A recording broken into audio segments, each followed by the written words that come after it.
Then one of the judges of the city stood forth and said, "Speak to us of crime and punishment." And he answered, saying, "It is when your spirit goes wandering upon the wind, that you, alone and unguarded, commit a wrong unto others, and therefore unto yourself. And for that wrong committed must you knock and wait a while unheeded at the gate of the blessed. Like the ocean is your God's self. It remains forever undefiled. And like the ether, it lifts but the winged. Even like the sun is your God's self. It knows not the ways of the mole, nor seeks at the holes of the serpent. But your God's self dwells not alone in your being. Much in you is still man, and much in you is not yet man, but a shapeless pygmy that walks asleep in the mist, searching for its own awakening.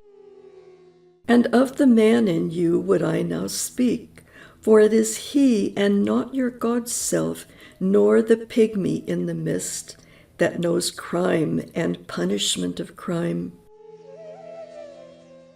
Oftentimes have I heard you speak of one who commits a wrong, as though he were not one of you, but a stranger unto you, and an intruder upon your world.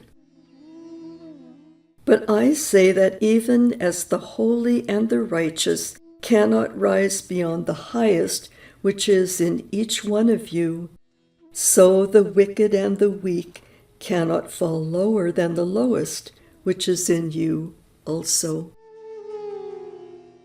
And as a single leaf turns not yellow, but with the silent knowledge of the whole tree, so the wrongdoer cannot do wrong without the hidden will of you all. Like a procession, you walk together towards your God's self. You are the way and the wayfarers. And when one of you falls down, he falls for those behind him, a caution against the stumbling stone.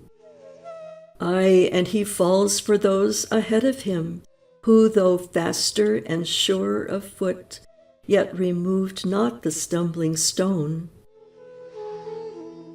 And this also, though the word lie heavy upon your hearts, the murdered is not unaccountable for his own murder, and the robbed is not blameless in being robbed.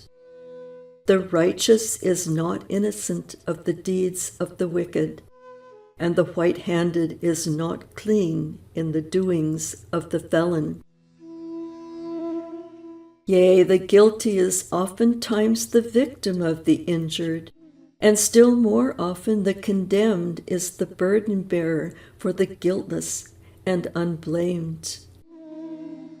You cannot separate the just from the unjust and the good from the wicked, for they stand together before the face of the sun, even as the black thread and the white are woven together.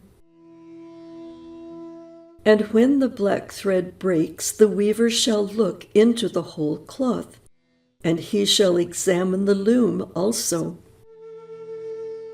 If any of you would bring to judgment the unfaithful wife, let him also weigh the heart of her husband in scales, and measure his soul with measurements.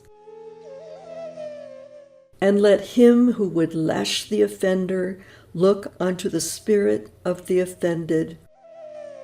And if any of you would punish in the name of righteousness, and lay the axe unto the evil tree, let him see to its roots.